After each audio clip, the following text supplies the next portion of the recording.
Hello everyone. Today I'll discuss one of the most interesting lecture from the history of English literature. So the topic of today's discussion is, was Chaucer secretly criticizing the English church? Before Reformation, there was only one church in the entire Europe, and that was known as Roman Catholic Church. Remember, Chaucer is writing in 14th century. There existed only one church, Roman Catholic Church, which was dominant one. So what were Chaucer's intention? What was Chaucer's agenda? What was Chaucer's mission when he was crafting his Canterbury tales? So this is our today's discussion. Let's see and discuss in detail. Was Chaucer secretly criticizing the English church? Geoffrey Chaucer, who is known as the founder of English language. So Chaucer, father of English poetry and father of English language, for the first time he is crafting his Canterbury tale in English language. Before him, rarely someone produced work in English language. That's why that he is known the first poet, the first person who is writing in English language, in Middle English. So he was also master storyteller, and we know from his famous masterpiece, that is Canterbury Tale. He is the pioneer of English vernacular. So the vocabulary he produced of the time of the 14th century, he is also the pioneer of that. But what if I told you that beneath the rhyme and pilgrims lies something far more dangerous? What was that? He was not just writing poetry. It wasn't just writing something in rhyme, okay, or telling stories. There was something dangerous. What was that? A coded rebellion. He rebelled against the church, but not openly, secretly, right? Implicitly, because still he was afraid of the church. So he rebelled against Roman Catholic Church. What the church was doing, he did not like it, right? So that was his agenda. That was his mission. That was the purpose behind writing Canterbury Tales. So a literary takedown of corrupt priests. So the priests of the time, they were very much corrupt in all aspects of life.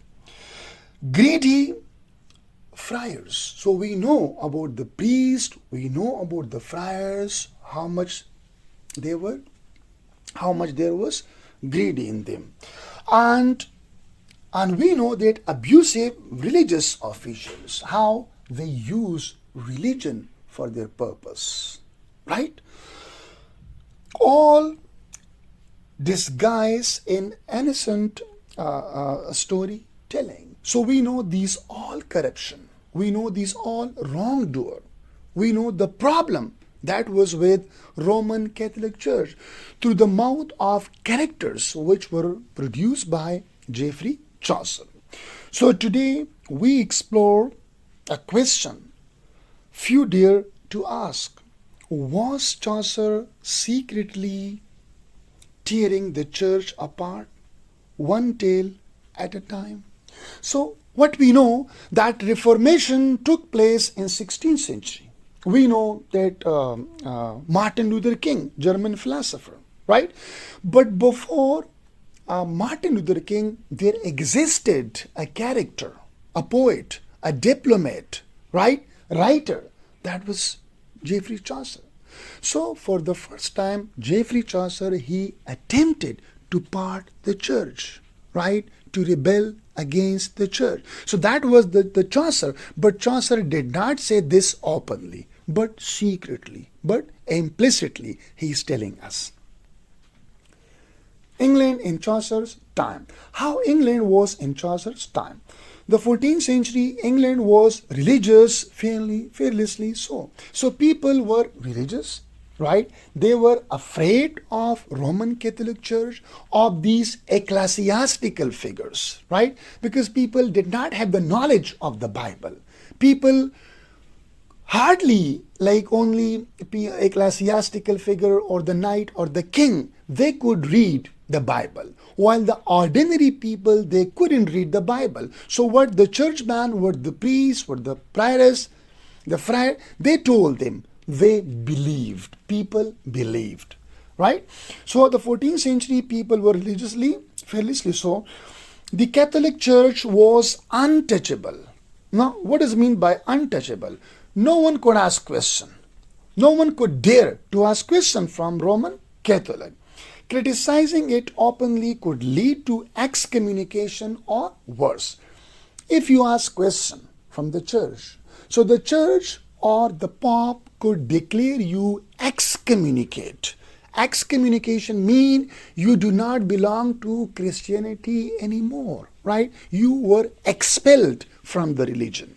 So that was okay, the condition, okay, that people could not dare to ask question from the church. But society was starting to crack. What was happening? You see, it is the end of medieval period. Medieval period is about to end, right? So people could not ask questions, but society was starting to crack, and we are turning toward Renaissance period. So what were the causes? What moved this medieval period to Renaissance period? So let's see. You can see here that the Black Death.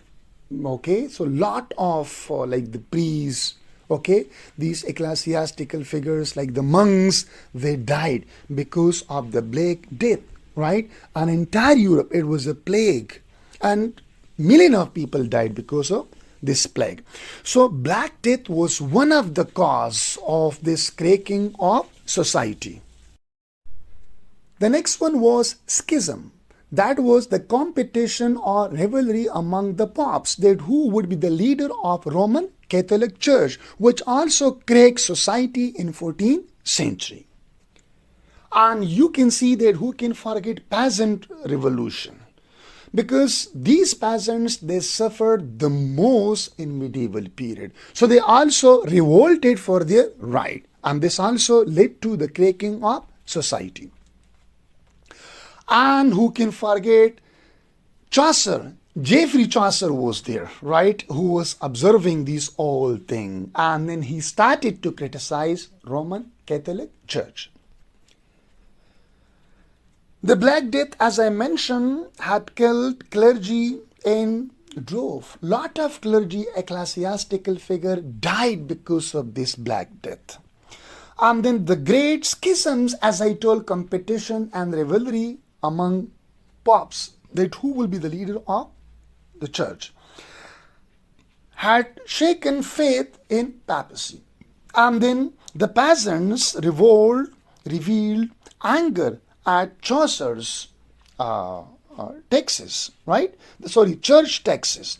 So because the church imposed heavy taxes upon the peasants, so the peasants revolt, right, against the church. So these are the cause and the reason. Black Death, Great Schism, and then the church taxes upon the peasants, which gave way to rebellion and revolution.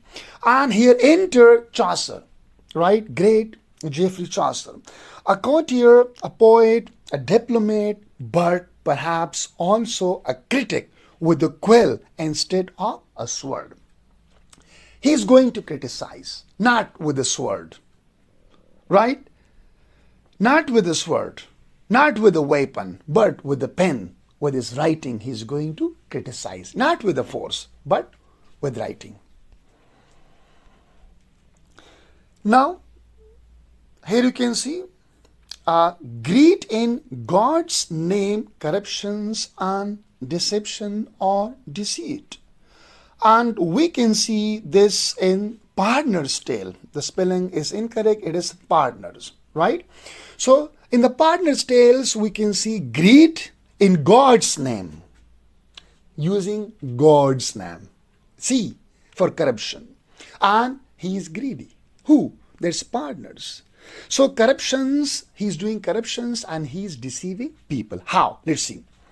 The Partner's Tale greed in the name of God. The partner is one of the most revealing character in Canterbury tale. What was partner doing? He sells fake relics, right? Fake relics, not a genuine one, right? He's bringing from where? From the Rome. And he preaches against greed. You see, on the one hand, he's making money, right? He's collecting money. He's selling fake relics. And he's telling the story, right? Moral story, right? To who? To the other pilgrims and to the audience. Okay? That greed is worse, right? Or greed is not a good thing. Avoid greed. But he is himself a greedy person. So this is okay. The irony that Chaucer, he wanted to tell the people that what the churchman, what the clergy were telling the people, they were not doing themselves. They were not obeying. They were not abiding the rules of the church, rules of the Bible, but they are telling people.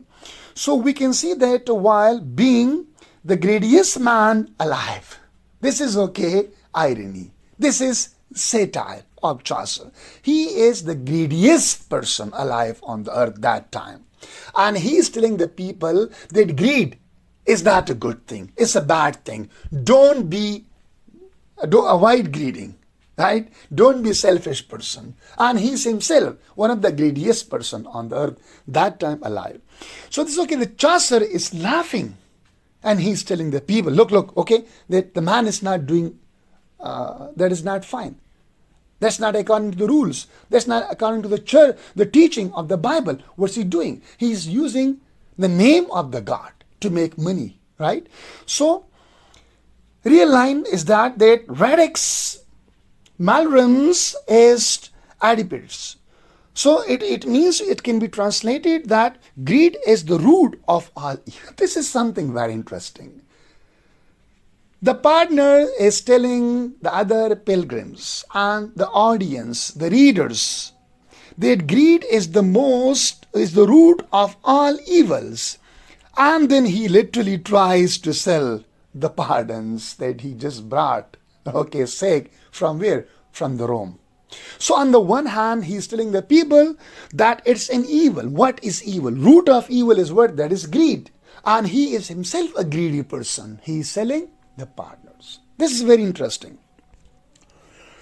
Now, historical reality is that partners were real, right? That time they existed and they sold indulgences. What were indulgences? That was certificates brought by these people, fact certificates, and giving to the people. First they indulge people in wrongdoer, in sins, and then they ask them, okay, they buy these certificates and the money will go to the church. So promising they reduce time in purgatory. So they will spend a little time in purgatory and their souls will be clean and they will given a clean check to go to the paradise or heaven. This is something very interesting.